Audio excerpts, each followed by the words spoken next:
Welcome back to The Horror with Mike. And Nate. Just like season 1, True Detective is intended, we reviewed it week by week, but obviously it's intended to be viewed as a whole. Unlike most TV shows, this is written with a very supposedly tight focus, with one major story arc and several minor story arcs that conclude after 8 episodes. So, conceptually it is a movie. And that concept of this movie told in 8 episodes worked so well in season 1 that season 2 was from the beginning in the shadow of season 1. We have been trying to review this show just on its own. Season 2, I'm trying not to compare it to season 1. Oh, well, that's getting a lot easier now because I do not want to even talk about it in context of 1. Yeah, so no more worries about everything, that. Yeah. But on its own merits, now that we've watched the whole thing, now that we've seen how all the characters play out and how all these little subplots sort of build, or do they build? Overall, what are your thoughts on season 2 as a whole? Terrible. Terrible? And even more terrible and more of a shame being that there are so many talented fucking people doing amazing jobs throughout these episodes. The one guy who doesn't do his job correctly fucks every single person up. Yes. The one carryover from season 1 is Nick Pizzolatto, who's the showrunner and writer. And he either wrote or co-wrote every single episode of this season. This was one job. This was his vision. Everyone else, not all the directors, most of the directors do a good to great job. In particular, I thought Justin Lin in the first couple episodes did well. Justin Lin did great. The guy who did episode 2 and the guy who did really cool episode and then 6 and 8. Anyway. But, with, my long-winded setup about how this is one vision, one story, the writer is super important. Most TV shows have, like, a writer's room, and somebody oversees how the individual scripts are written, but, this guy wrote it all, so, like, every screamingly bad line of dialogue, and there were a lot of them, and every abandoned subplot, and every little storytelling flaw with it, we can trace back to him. As you said, everybody, like, all the actors, they brought their working boots, and they tried. Yeah, give or take the success of most of them. Right. Still, I wouldn't. That they didn't drag the show down by any means. They tried. The show is hindered, and this is what gives the overall season such a low rating. That story they're telling isn't a great story. And on the surface, underneath, moment by moment, it doesn't grab you at the beginning. Nope. It doesn't do a good job in developing suspense, and what little suspense it starts to develop dissipates at the end of episode 4 with the big shootout, which ultimately didn't mean shit. No, nothing meant shit. Nothing meant shit. Fucking Colin Farrell getting shot in episode 2 was nothing but a bullshit cliffhanger. Yes, it was. It had nothing to do with anything. He was fine, nothing. And in the context of the ending, the dream sequence at the beginning of episode 3, which was, the only transcendent moment, and that was fucking amazing. And the ending totally cheapened it, though. It made it also feel like a gimmick. It even fucked that up. Yeah. The one area in which the show excelled was its action sequences. The shootout, I bust on the shootout because it's meaningless. That was from a writing perspective. The actual shootout was really well done and a great sequence. The raid on the sex orgy compound in episode 7. Another great sequence. Colin Farrell getting shot to death in the woods at the end. Another great action sequence. The higher octane scenes really worked, but that was because the directing of these scenes was strong and the writing was not getting in the way.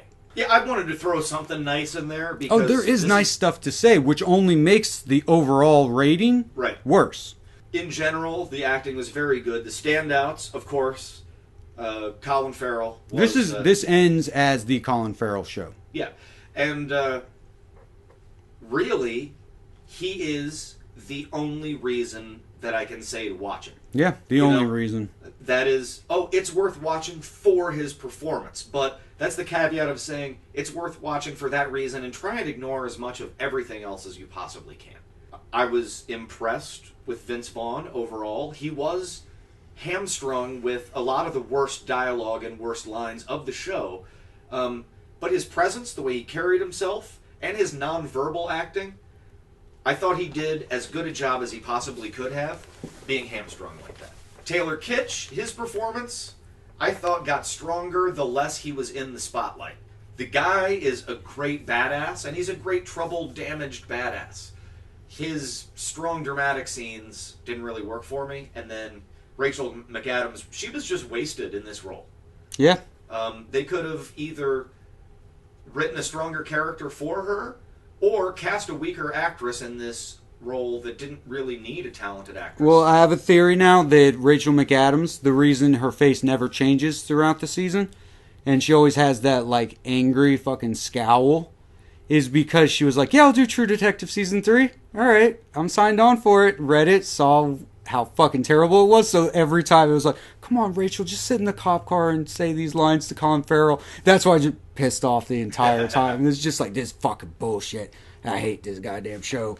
But yeah, no, she was wasted. She was bland.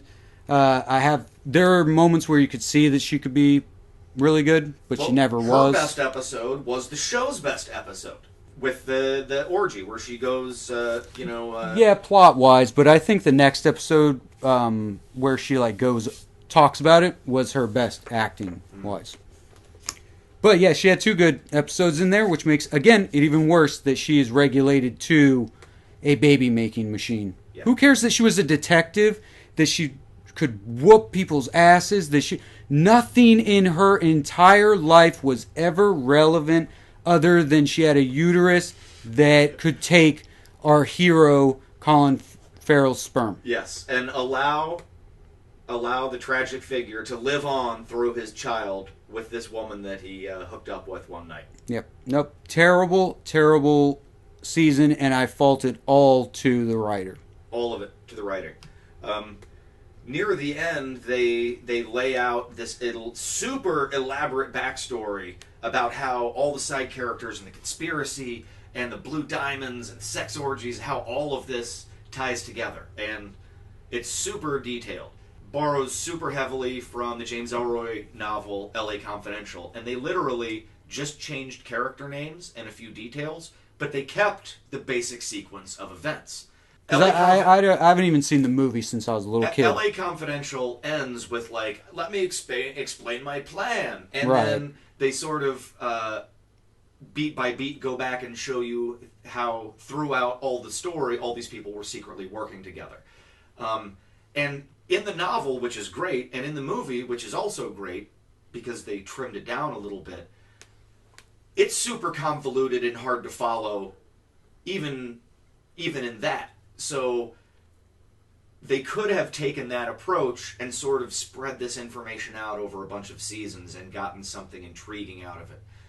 But they don't go that route. He borrowed from Ellroy too much, and it was just like a vomit of exposition at the end, with a whole bunch of names that you're just supposed to tie together.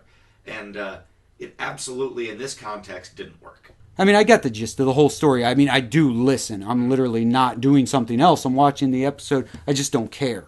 None of it resonates for me to remember afterwards. There's just so much irrelevant shit.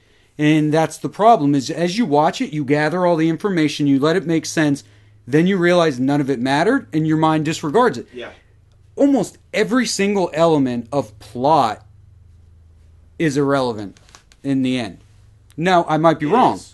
It might be really good if you construct it. I am not going to fucking do it because the story you told on top is not worth the time. The characters, not worth the time, other than Colin Farrell. Colin Farrell, who is, of all the characters, he's the best character on the show. He's also a character that was directly lifted from L.A. Confidential. In the movie, he's played by Russell Crowe. He's a guy named Bud White. If you ever watch the movie, you'll really... The show allows Colin Farrell to really cut loose and do great dramatic work. So he is the best part of the show, but it's funny to me that the best part of the show was also a character that was basically stolen from something else. The best aspect of this season was borrowed. So at the end of L.A. Confidential, I can't quite remember because the last scene, James Cromworth and Guy Pearce. So Guy Pearce, is that Kevin Spacey has Russell Crowe's baby and goes and lives with a muumuu on in an igloo somewhere. And no, it's actually more I the remember ending that you would have wanted, which is the Colin Farrell character actually gets the happy ending, which is the right ending for this story. I think the nihilistic ending was fine. I just really don't think that Colin Farrell should have died. And I don't think that it works for his character. It doesn't strengthen his previous stuff for him to die. No, he tried his damnedest to the very end, to find redemption. Yeah. And you fucked up. It was like, Would You Rather? Which, fuck it, I'm going to spoil this movie. I don't even think I bothered to put up the review because I'm like, who gives a shit about this movie? She goes through this whole thing where she has to risk her life and blah, blah, blah, and cut out eyeballs and all this kind of stuff to save her brother who has cancer. She finally gets through the whole night, goes home, and her brother committed suicide, and it was all for nothing. Womp womp. Yeah. That's what this was like. You're not being slick, Nick Pizzolatto, by, oh, he died and it's tragic and it's blah, blah, blah. It's like, no, fuck you. Like, right. You son of a bitch. Nothing pointed to him deserving to die, or that it was poetic that he died, or that it was realistic that he died, because he drives out in the middle of fucking nowhere. Right. It makes his character seem like either an idiot or a quitter or both. Literally, I could redub it, and it totally plays as, holy shit, I have to drive my car as fast as I can to get to my death. Yeah. So, overall, a weak story, capped off with a spectacularly wrong ending. I would like to see everybody return for a season 3, though. I do not hate on anything but the writing. Yeah, everything else was very good. Good job, everybody. Very, very good job. Yeah, so even with the respect to the acting, the flaws of this were so huge. How would you rate 1 to 10 True Detective Season 2 as a whole? 5. Again, it's the splitting thing. The writing takes it down, but I mean, Colin Farrell. I mean, I might even rewatch at least parts of this show because Colin Farrell was just so damn good. And I know I will rewatch the action scenes and the dream sequence. Probably quite a lot. Yeah. Acting was super. The directing was good.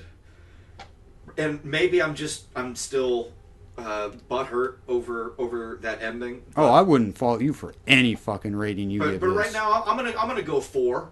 You know, less than average. You know, just because it's so thoroughly unsatisfying. No. As a product, and it's one thing if you watch a movie that is pretty bad, but it's got some redeeming qualities, because this is an hour and a half, sometimes an hour and 15 minutes. But this is an 8-hour investment, 8.5-hour investment of your life, and it's simply not worth it. No, it's not. What did you think about True Detective Season 2? Did you dislike it as much as I did? Was it average? Are you one of those hardcore fans that I keep hearing exist that are apologists for this season? Fuck those people too. Let me call that out real quick. As I've seen motherfuckers giving this good reviews, all they're trying to do, you cannot say that this was fucking good. No. Fuck you. This was not good. Oh, everyone keeps saying, oh, everyone's hating on it, but I think as time goes on, they'll realize that it was actually good on its own. And that they'll be the ones who are right about it when that happens. Motherfucker, you are going to realize in 2 years when you get over trying to be one of the few people who defended it, that it is fucking terrible. Yeah, you know, and I think this is one of those seasons that over time, it will just be forgotten. Other than Colin Farrell's performance. Yeah, and maybe even with that, you know, hopefully... yeah, you're right. Because it didn't add up to anything, so it doesn't matter. It becomes irrelevant. Yeah. We'll like Colin Farrell, but not this character, not... Yeah. You fucking sank that for me too, show. Huh. Yeah, so I guess don't really bother, you know. Maybe give it a try. Colin Farrell, definitely worth watching, but... Oh, no, don't fucking bother. There's so much else to do with your goddamn time. Watch True Detective 1 twice. Yeah, there you go. this has been our final, maybe ever, True Detective review. We'll see what shakes out for season 3, and maybe we'll be back for it. But I don't know. Nick Pizzolatto, what he did more than anything this season was kill my brand loyalty to True Detective. You know, season 3 we're starting. I think I might have neutral. brand loyalty, but I do not have Nick loyalty at all. Well, he was the only connecting theme between the 2 seasons. Right, he but if they the bring brand. back like Cary Fuguati or whatever, and have new writers or something like, then there you go. That would be enough to get me back. Or just getting rid of him. Just getting rid of him. True Detective still has enough of a brand. I would watch season 3. And hopefully very soon we are going to come at you with a podcast where each of us are going to throw out maybe some ideas we have for True Detective season 3. Yes. To do that. I think we both have some very different approaches to the material. All right. So send us your feedback through Twitter or Facebook at FrightFlix, or my personal handle is NateFlix with an X. We'd love to hear from you. We do take requests. Now that we're done with True Detective, what's the next show we should review? Let us know.